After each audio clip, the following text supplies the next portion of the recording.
Ms. Leanne Purdy will now lead us in the pledge. Leanne is the president of the Edmonson County High.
This time, Brother Jerry Patton will deliver our invocation.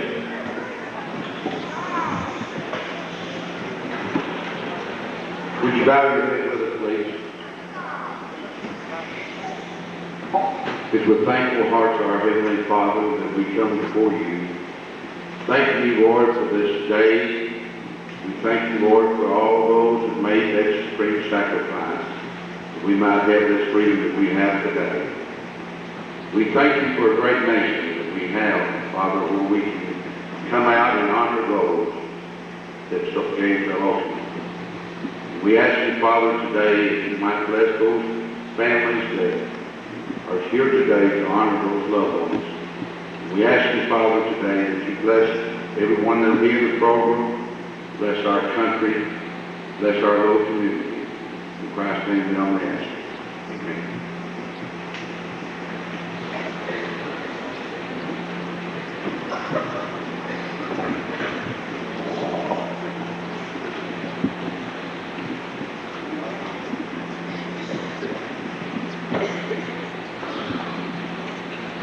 We now have the Edmonson County High School Choir under the direction of Mr. Mike Hall.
Thank you, choir, Ms. Ron.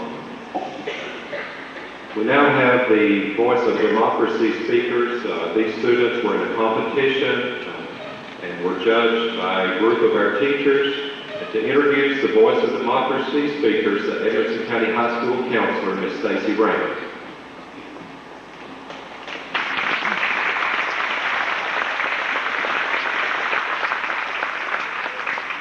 The theme of this year's contest was My Voice in Our Democracy. I can assure you that the judges of this year's Voice of Democracy speeches had a very difficult time because of the high quality of the entries. As a result, there was a tie for second place. The money usually given to second and third place will be evenly divided between the second place co-winners. I will now present to you our first second place co-winner. A senior at ECHS, Nora Beth Coates is a 17-year-old daughter of Larry and Sharon Coates of Windyville. She is the secretary of FBLA and is the vice president of the Seek and the Beta Clubs. Nora is a co-editor of the yearbook journalism staff and a member of the senior banquet and prom committees. In the fall, Nora plans to attend Western Kentucky University, where she will major in psychology. Ladies and gentlemen, Nora Beth Coates.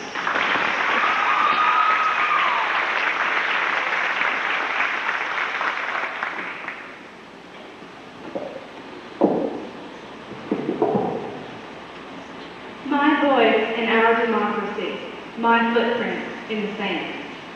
Henry Wadsworth Longfellow once said, "Lives of great men remind us we can make our lives sublime, and departing leave behind us footprints on the sands of time."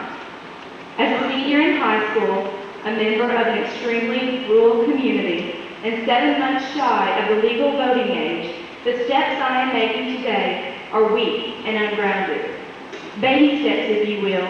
They leave no great impression, but help to set the tone of voice I someday will have. Each time I stand for the national anthem or cross my right hand over my heart to recite the Pledge of Allegiance, I am whispering my voice in our democracy. Each month in my journalism class, when I help publish and distribute the school newspaper, my voice is softly heard. Each time I raise my hand in class and state my opinion, the soft murmuring you hear along with my answer is my voice in our democracy. Soon, reaching its peak, my voice will be that of a registered voter. I will have reached the age our country considers mature enough to help govern our great nation. My steps will be sure, and my voice will be strong. I will have joined the elite group of Americans who choose to create a path to the future simply by casting a vote. I can speak loudly by registering voters as they arrive at the polls. I can shout as I rally my choice for the president that will lead the land of opportunity into the 21st century. I can exercise my abilities to speak by discussing the pros and cons of political issues with influential people. If I so choose, I could even pursue a career in government. When this time comes, my time to vote, my footprint in the sand of tomorrow will surely leave an impression unyielding by the tides of time. As much as I anticipate my future, I realize that my age and position in school today are assets rather than liabilities. As a young American, encouraged by my teachers, my counselors, and my family, it is obvious that along with my peers, I am the future and I am tomorrow. It is also apparent that in order to have an individual voice in democracy tomorrow, Generation X must stand united today.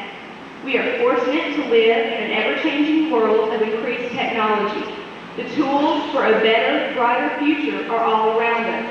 We must step in, take control, and take advantage of these opportunities. True, our steps may not be one small step for man, one giant leap for mankind, as they were for astronaut Neil Armstrong in 1969. They are, however, our path to tomorrow. They, our ideas, our opinions, and our beliefs serve as roadmaps to that path. Unfortunately, in the audience today, there are people who are eligible to vote who have not registered. More unfortunately, there are some that will never register. They have a voice in democracy, but that voice goes unheard. They make footprints in the sand, but those footprints are washed away. In May of 1998, when I registered to vote, I will make certain that my voice in democracy is loud enough to be heard from sea to shining sea. I will make certain that my footprints are so deep in the sand that time could never erase all the efforts I have put forth. I know where I stand today, and I know where I will stand in the future. Teachers, students, and honored guests, I leave you with these questions. How loud is your voice? How deep are your footprints? Thank you.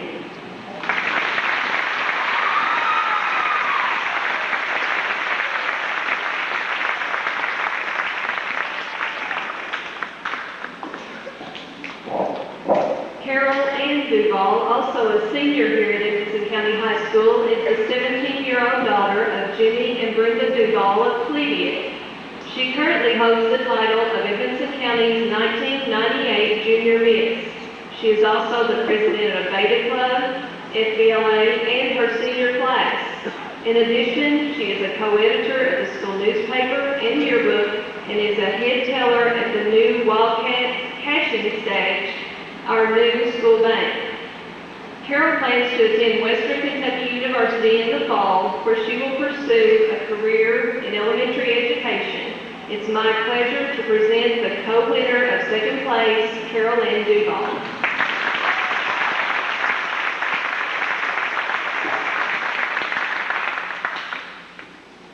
My voice in our democracy.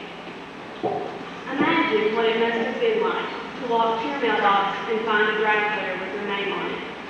You open it to find that your number has been called, and that the following week you must leave on a trip to face what has been called a literal hell on earth.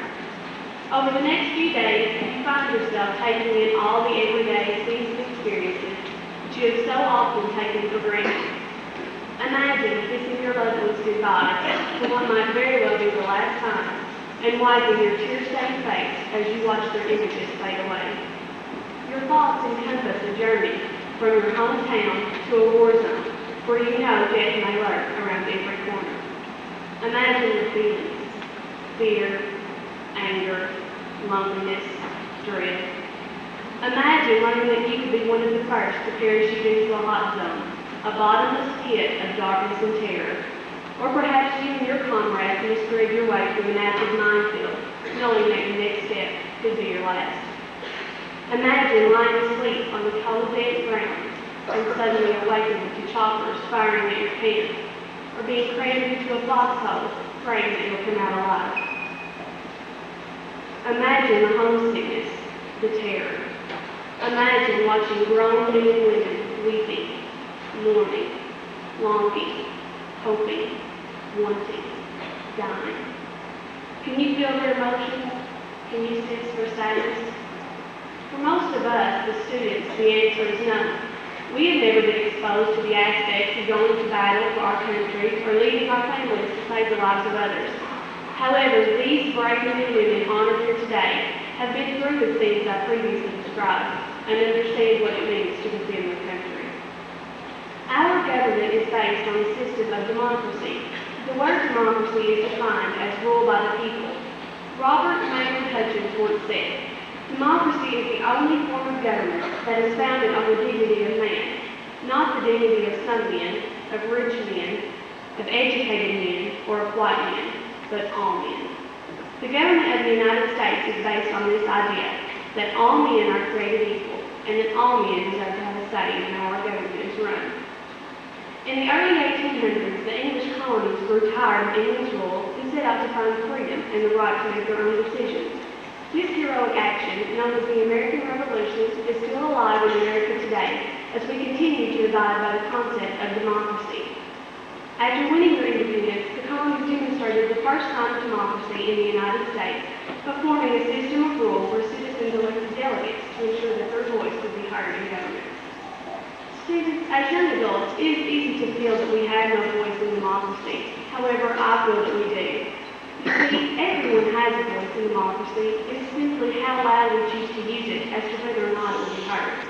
Each of us are being exposed to democracy right here at ECHS. From club officers to student council, we each have a say in our school democracy, one of which is allowing us to gain experience and knowledge as a democratic way of government. We are being given a practice course, if you will, in the way a true democracy is run. With these things in mind, I hope that each of us take time to realize that these men and women paid the debt so that each of us can have our voice in democracy. It is my opinion that the veterans joining us today played an equally important role in the success of the United States of America. This Veterans Day is a celebration of past warriors who laid the groundwork for our freedom. Students, we are the next generation. Many of us are approaching an age that allows us to have a true voice in democracy, the right to vote. With this new responsibility, we must accept the challenge of our forefathers. Don't let their efforts fall to the wayside. Stand up, be proud, be loud, be an American. Thank you.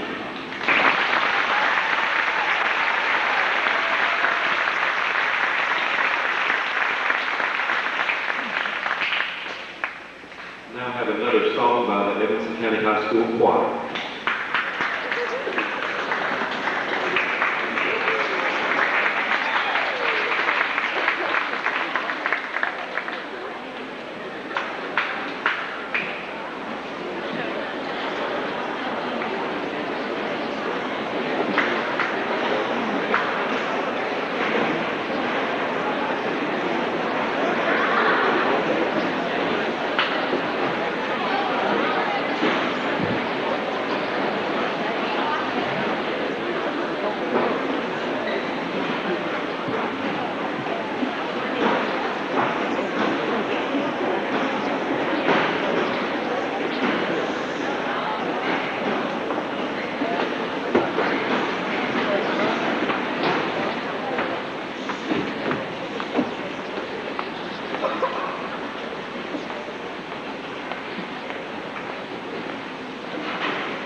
of the Boiling Springs community.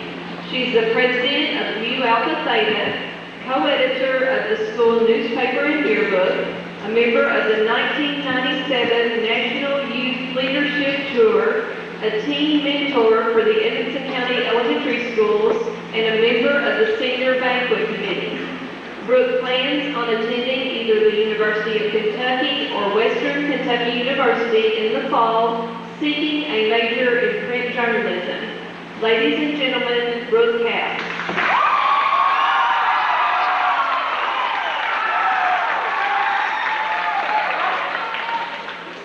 My voice in our democracy, a voice of strength. Ladies, gentlemen, and honored guests, close your eyes and imagine with me, if you will, as I tell a story which will make you grateful to be an American.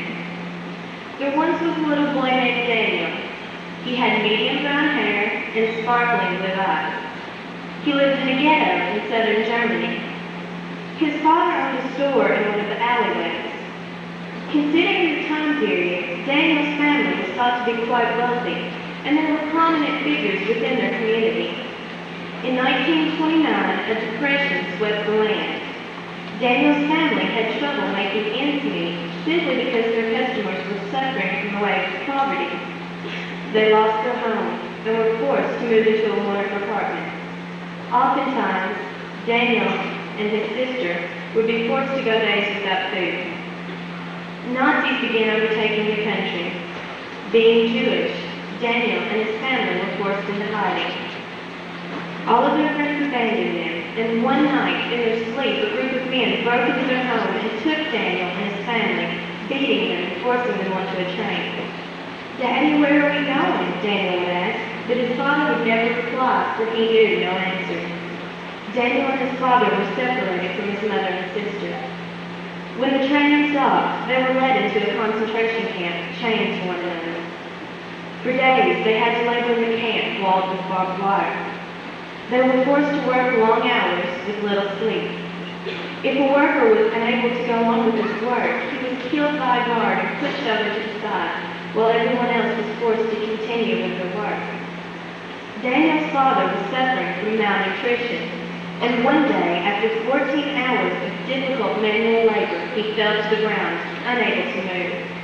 The guard walked over and demanded he get up. He kicked Daniel's father in the side, but he just lay there and grunted at the forceful blow. Wearily, Daniel looked up as the guard raised his gun and pulled the trigger. Daniel's scream of terror echoed throughout the camp as blood trickled from his father's head. Daniel ran to his side, but the guard pushed him away and commanded he go back to work.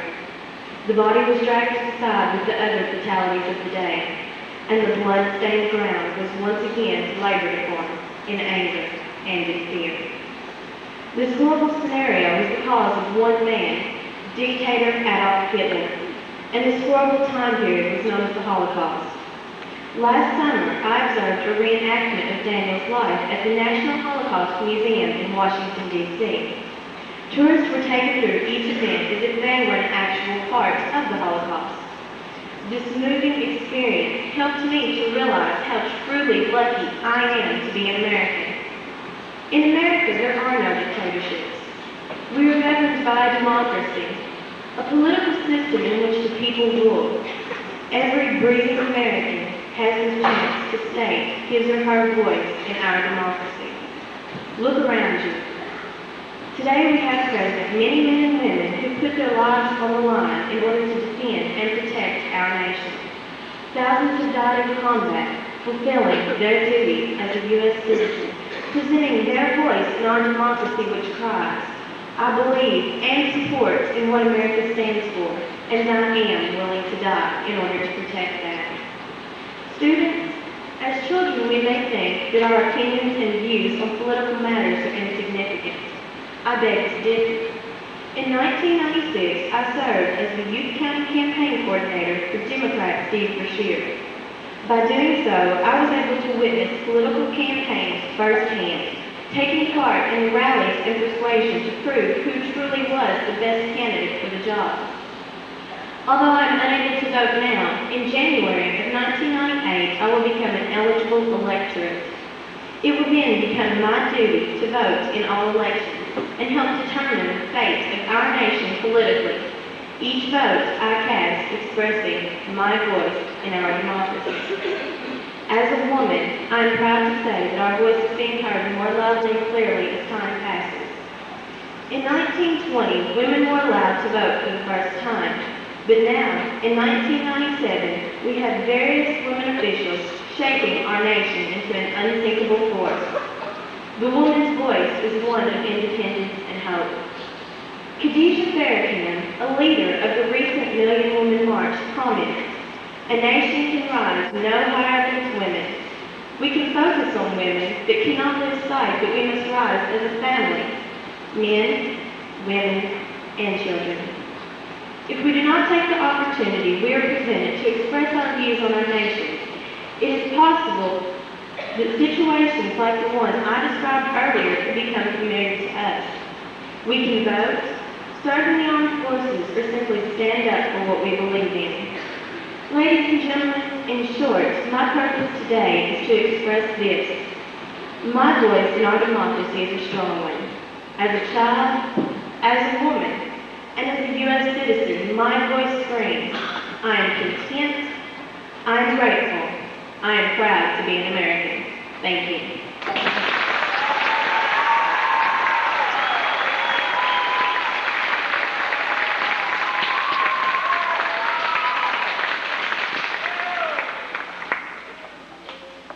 Thank you, ladies. That was a fine job, all of you. Now I have another number by the Edmonson County High School Band, and Mr. Long has a few words before they play. This piece of music is just a closer walk with thee. It comes from the Baptist hymnal and is used in a jazz funeral, Dixieland funeral. On the way to the mortuary and at the funeral, it's played at the funeral dirge and everybody's singing. On the way to the cemetery, the musicians actually play in march, and we describe 3 different forms. And in the march, you take the body and you stand, but you take the body to the cemetery to be buried. Last rites. And on the way home, they cut loose with one of the greatest celebrations going. It comes from a long, long time ago, 1800s, when a slave died. He went to heaven and never had to work again. It was the promised land. So many of the people that have been in uniform are now no longer there. A lot of my friends are no longer with us. Due to constraints of the last football season and other stuff, we will not be able to do the Dixieland exit of jubilation. But we will do the praise, and we'll do the march. So as you're listening to the just a closer walk with these, you probably heard. Think of the people that you've lost in life, the members of your community.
taken and recognized and sitting out here in the audience. As you know, in the winters, the winter of the SA goes on to the 5th District and is judged in the 5th District. The 5th District Commander, Paul Walker, was supposed to be with us this morning, but he had an emergency.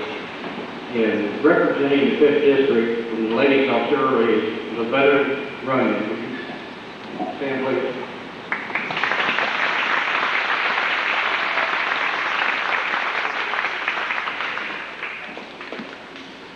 As in years past, we had the monetary awards that were given to the winners, plus the patch, which we usually get for the past 3 years with it. Well, this year we've also added a Voice of Democracy medal, which they can wear. So now, we're going to go forward.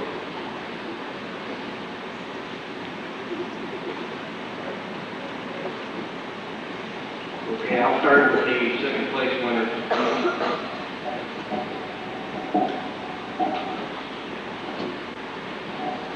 Second place winner is an Army coach, North.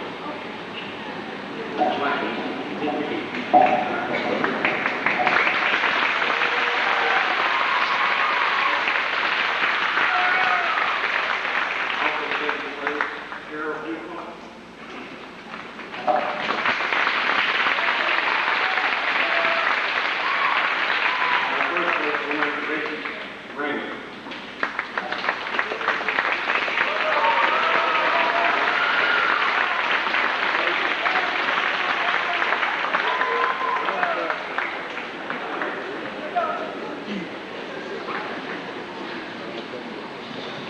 We now have a memorial reading by Mr. Morris Blanton.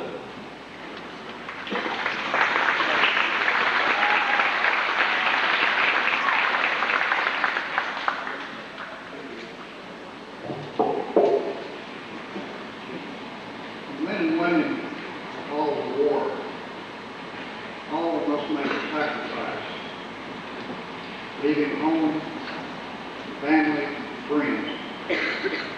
These brave men that we're to honor today gave all and made a supreme sacrifice. Sacrifice for freedom, that we all may live in peace and in a free world. Starting with World War I, 15 deaths. This includes all branches of service. From 6th April 1917 through 11 November 1918. These cities and counties.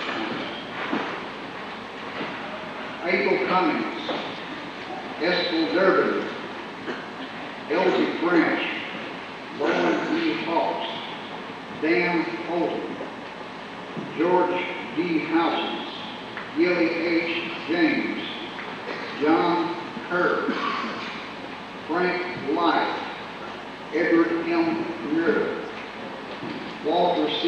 Niggle, Hobart Gray, George Sanders, Ben Slater, Charlie Strange. World War II, 47 deaths. From 7 December 1941 through 31 December 1946. Monroe Ashley, Henry H. Baker Jr., Hobart E. Blanton, Reuben C. Blunk, Lloyd T. Booker, Thomas F. Booker, James C. Browning, Raymond W. Bullock, Walter Elmer Dawes, Juan B. Dole, James A. Cole, Noah R. Dennison, William C. Dolan, Edward I. Lazier, James A. Duval, John E. Fant, Lewis R. Hanson, Warner P. Hanson, Charles H. Hawkins, Joseph Andrew Hayes, Ralph Hill, Dewey Huffman, William S. Monroe, Maxwell M. Johnson, William L. Johnson, John J. Pine Jr., only R. Betchler, Leonard E. Logston, Kentley L. McCraven, Jess A. Messamore, Albert W. Mitchell, Carol C. Murphy, Jeffrey E. Neal, Arliss Page, Leo Page, Joseph E. Pierce, Herschel T. Potter, D. Ray Raymer, Walter B. Sanders, William C. Simmons, Truman Smith, Luther E. Spanhauer, Ernest Thompson, Lawrence Benson, Walter H. Waddle, Cecil H. Whaley, Roy W. Whaley,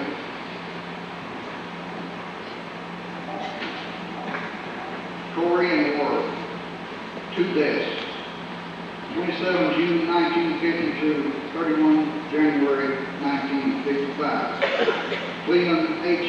Decker, Elmer Hodge. Finally, Vietnam, 12 deaths, 5 August 1964 through 7 May 1975. Harvey Chambers, Trenton Grable, Danny S. Haywood, James Larry Hightower, Darrell Hogan, Ernest Edward Lane Jr., Travis O. Fox, Ernest Wayne Rutherford, Elsie Sanders Jr., Bobby Lee Carter, William R. Watt, Larry Strauss.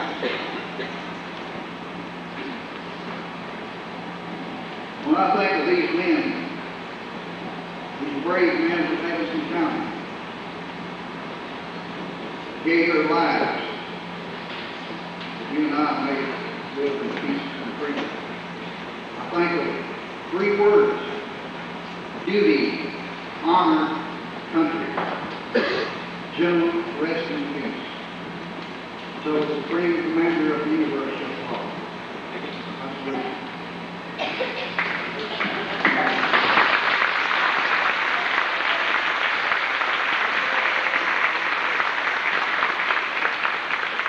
With the introduction of our guest speaker, Mr. Merle Daniel.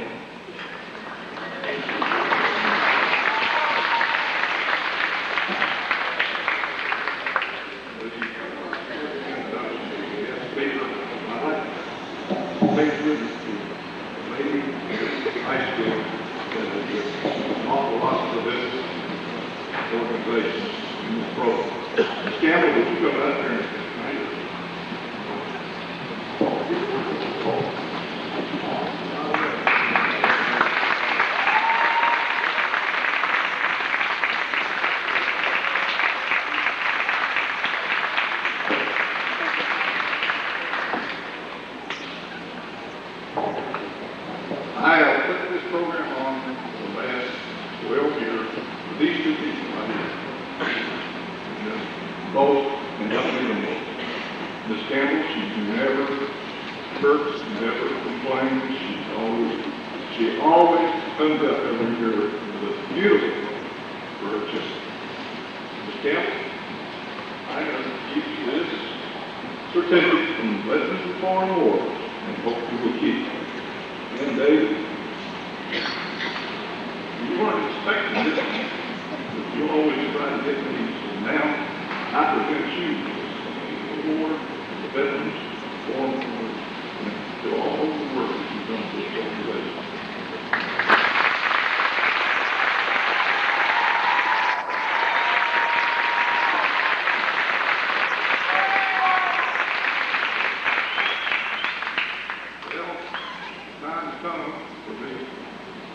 How do you introduce it? Young man that you knew all his life. From his first day he was born present day. He's trying to do the best he can. Travis Hudson was born local Kentucky. He has two brothers, Tyler and Brian. His mother is Anthony Hudson and Shirley Hudson. He moved in Edmonson County and when a early age, I think they were not over 5, 6 years old. They attended the high school, they attended grade school in Taiwan, down to elementary school, and graduated from the Edmonson County High School. Travis played on the football team, he played on the basketball team, and as you all know, he is very competitive and takes the losing.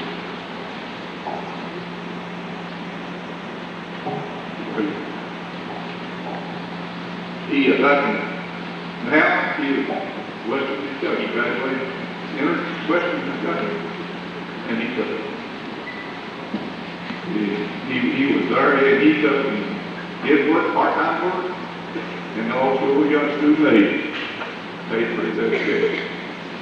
He got a business degree, business administration.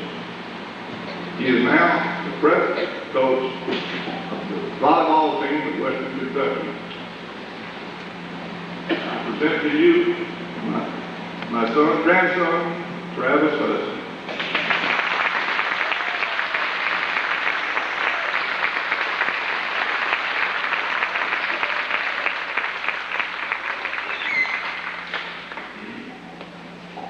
First of all, I would like to say thank you for having me here today.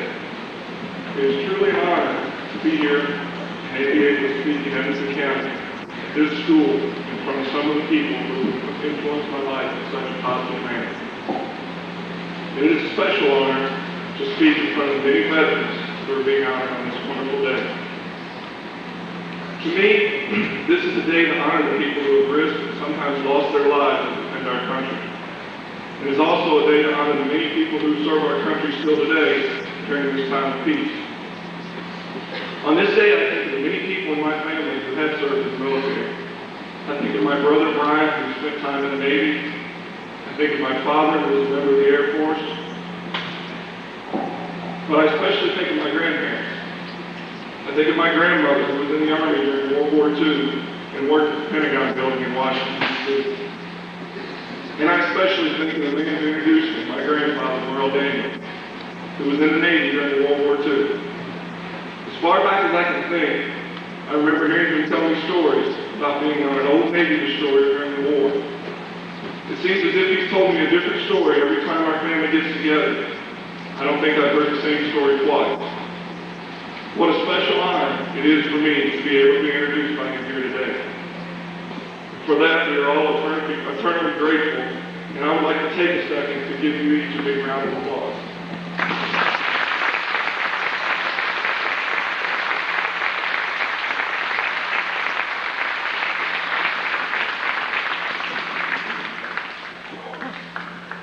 I would also like to address the students in attendance here today. The freedoms that we enjoy in today's America is the most precious gift given to us by the many veterans and service people of America. It is a gift that now rests in the hands of the new generation.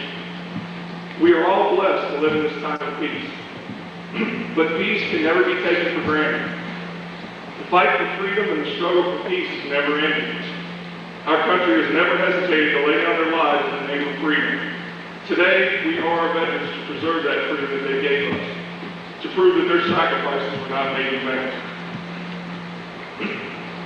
When you read about the soldiers who fought the wars of the past, I think sometimes you need to take the time to realize that these were real human beings. They left behind children, family, and friends to protect this country. I recently went to Washington, D.C. with my team as we traveled to Georgetown University. This was quite an experience for me as I had never had the opportunity to visit there. We took the time to go on a tour. I visited Arlington Cemetery in the Tomb of the Unknown Soldier. For those of you who had this opportunity to see this, you know what an awesome sight it is. As I was walking through Arlington Cemetery, there were soldiers buried as far as the eye could see.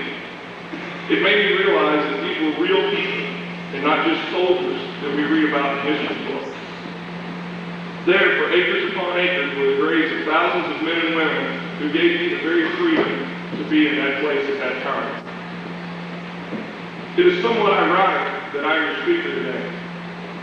We live in a world where so many sports figures are viewed as role models and heroes. We need not look past the people who are being honored here today to find the true heroes and role models for our country.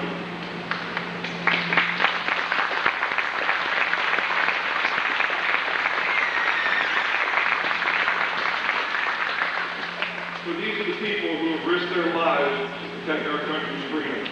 And to me, there is no greater honor. In closing, I ask myself, how can we ever repay the veterans for what they have given each of us? The answer I get is simple. They risk their lives to ensure that Americans have the freedom to be anything they set their hearts being. So the biggest thanks that you can give to the veterans here today is to dare to dream. Dream to be whatever you want to be, and don't let anyone put limits on you. And hold on to your dreams no matter what. You know, 10 years ago, I was sitting in the chairs, in the bleachers where you guys are now. And I didn't really know what I wanted to do in my life, but I knew that I wanted to help people. I knew that I wanted to be involved in the lives of young people and make a difference. And 10 years ago, as you told the people of Western Kentucky that a little boy from Edmonson Academy is going to be their next volleyball coach, I'm not sure you would have found any takers. But my dream was to help people. My dream was to be a coach. 10 years ago, I had never played an organized game of volleyball in my life. So the odds of me being here in front of you today were very slim. Had I listened to the many people who told me that there wasn't a chance that I would be where I am, I would have stopped. But the one person they could never convince that I couldn't get to where I am today was me. And that is the challenge that I give to each of you with your dreams. And that is why I now stand before you as one of only 292 Division I volleyball coaches in the United States. So if you want to repay the veterans for what they have done, dare to dream, and then use the same determination to achieve that dream that our veterans did in protecting this great country. And so I close on this Veterans Day by offering a salute of love and appreciation for all those who served and sacrificed and continue to today. And I say to you from deep in my heart, thank you and God bless you.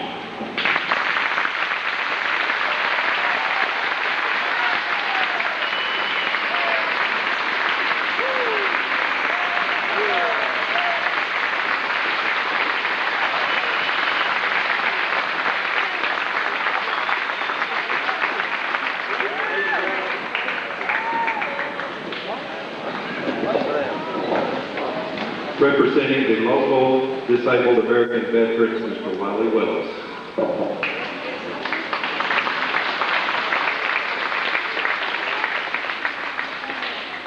Ladies and gentlemen, World War II, World War I ended on the 11th day, the 11th hour, the 11th month. And we'd like a moment of silence because it is that hour. Please bow your head for one moment, please.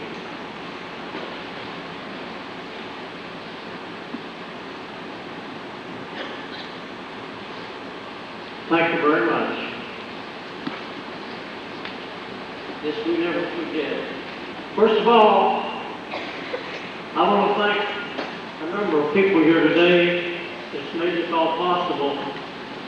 I want to thank the Bank of Edmonson County and the Brown Fork Deposit Bank for their generosity. David and Mike for what the great effort they put into making this a success. Our brother organization, the BFW, and our guest speaker, we thank all of you for the great help for today. And also, I want to thank our DAB auxiliary for today for coming. Once again, Veterans Day is upon us, and thus we're afforded the opportunity to proudly and gratefully recognize the hardship and sacrifices to many strong and fully accepted by the millions of men who have defended our land in war and peace. Today to review members of past honor and extraordinary sacrifice. Today to celebrate peace and the bright victories that grew from dark valleys. And today to dream of a brighter future. Veterans Day is also a reminder that we have an obligation to safeguard the precious legacy of our founding fathers, the legacy of freedom, justice, and liberty. A legacy that forever commits the nation to preserve our sovereignty, respect our heritage, and instill in us the responsibility of citizenship. For more than 220 years, our military has provided bastion against our enemies. In that time, our world has changed, and our armed forces have changed with it. But the valor, dignity, and courage of the men and women in uniform remain the same. From Valley Forge to Vietnam, from San Juan Hill to Desert Storm, the fighting spirit of the American soldier permeates the history of our nation. Veterans Day commemorates the courage and patriotism of all American veterans who have contributed so much to the cause of world peace and the preservation of our way of life. Yet, what sets apart the veterans we honor today? How do we identify them? In truth, our veterans are the very embodiment of America itself.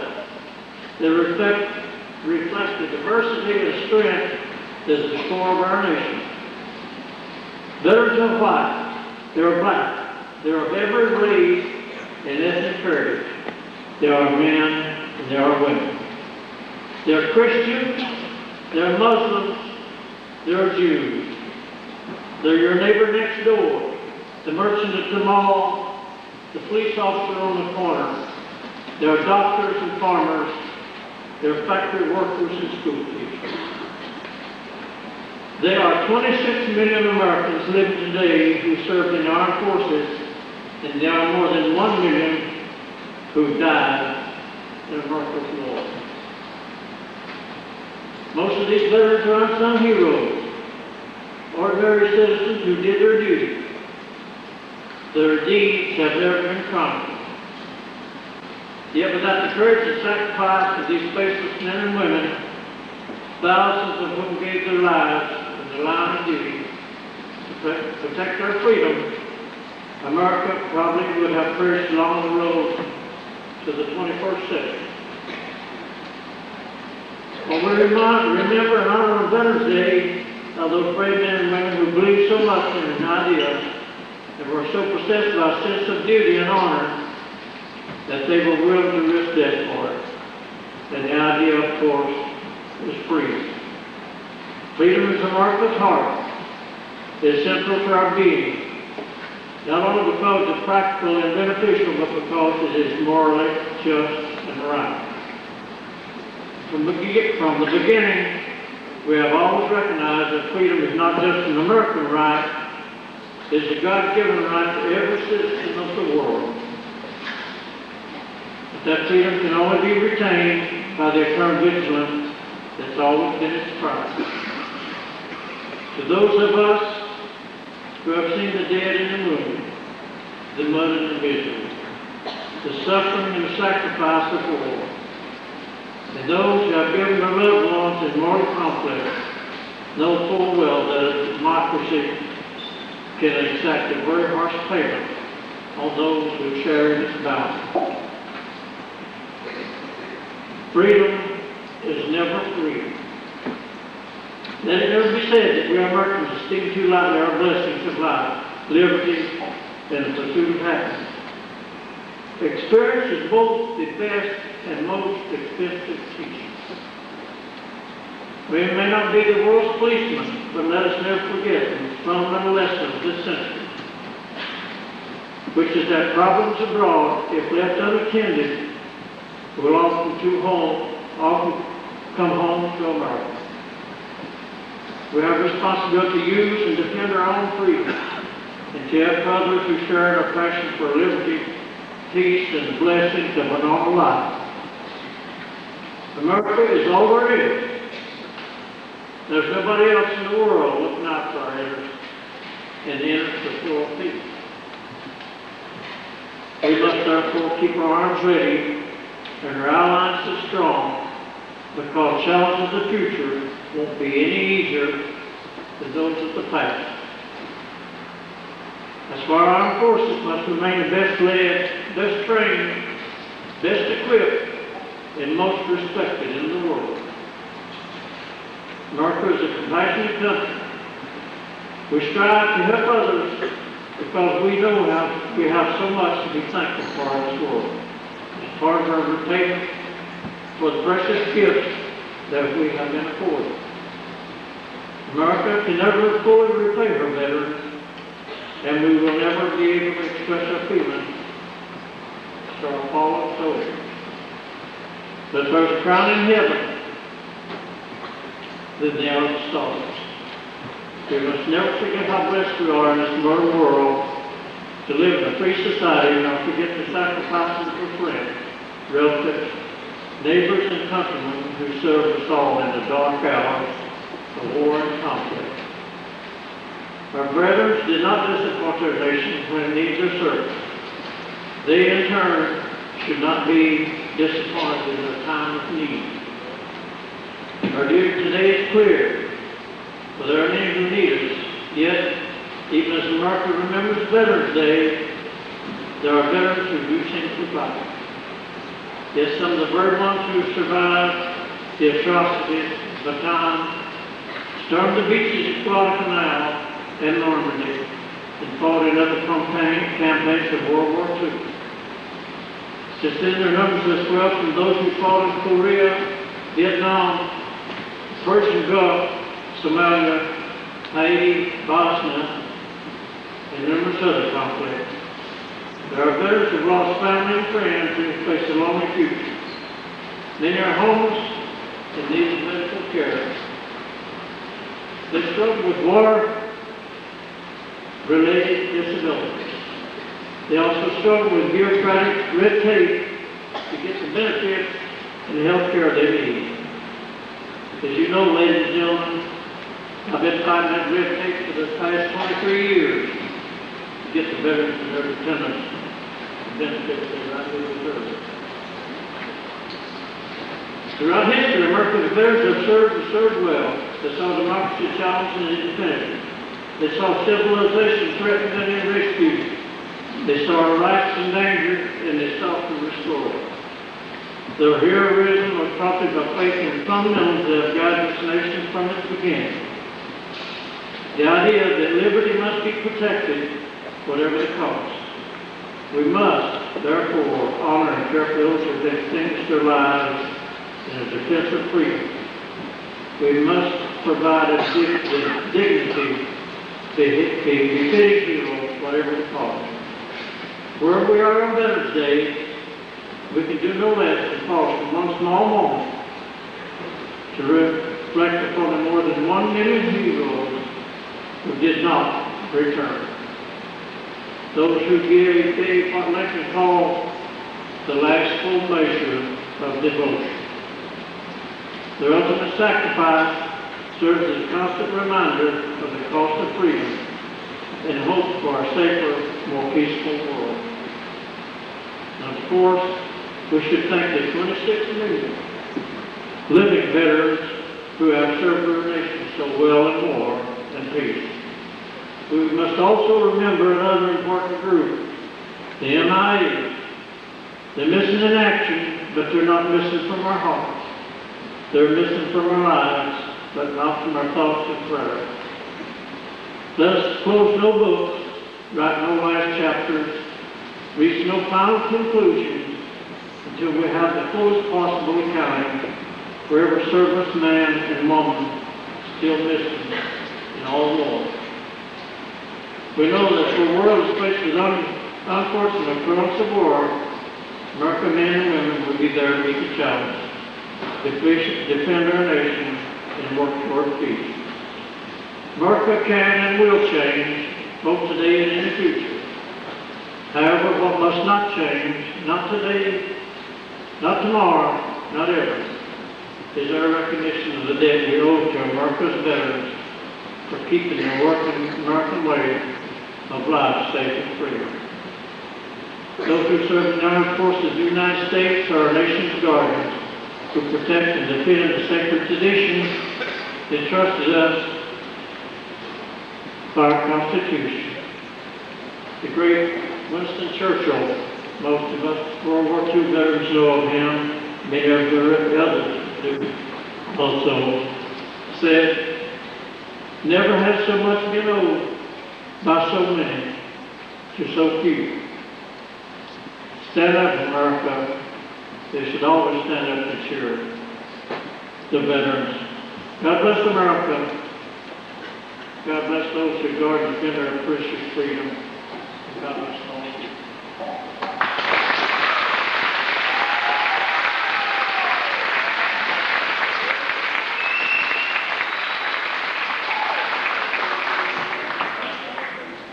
We now have a special song by Mr. Ed Moody.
For a benediction, Brother Alfred Vincent.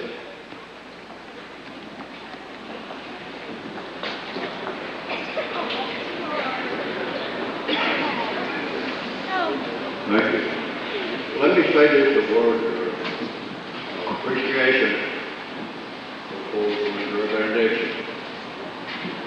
I'd like to thank the speakers, the young lady, everyone sitting behind me for what they've done and took part in this commemoration of those who have fought and give their lives up.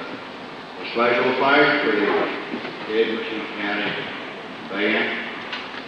Thanks to the Edmonson County choir. I'm glad I was born in Edmonson County, raised up when the faults come back, and I'm proud of Edmonson County. I'm proud of the young students, boys and girls, standing in front of the stage, give a listening ear to every quiet. I want to thank you for that. I thank every one of you for taking a part in this.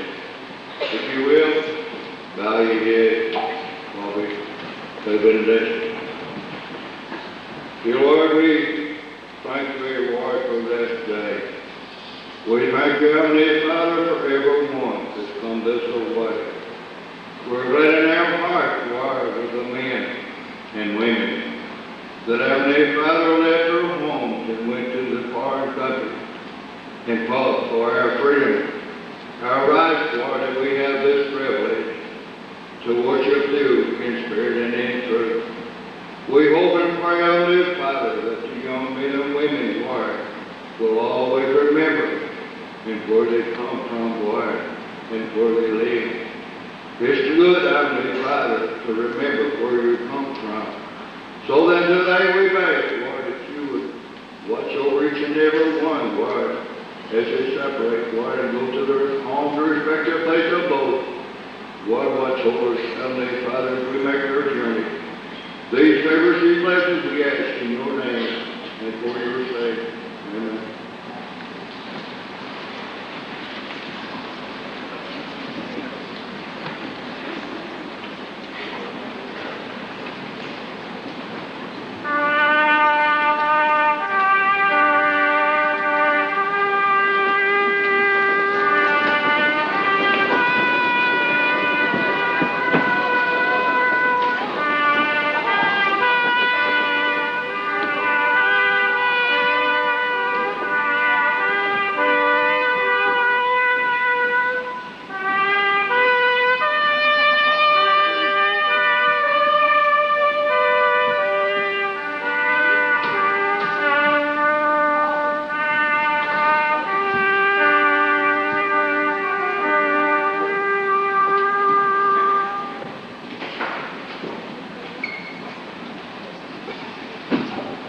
I want to say thank you for everyone again that came today, for veterans, husbands and wives, students. I also want to echo what Mr. Benson said. I appreciate your patience, your attention today. We will not have a flex group today, a flex class. We will be dismissed and go into our third period class and begin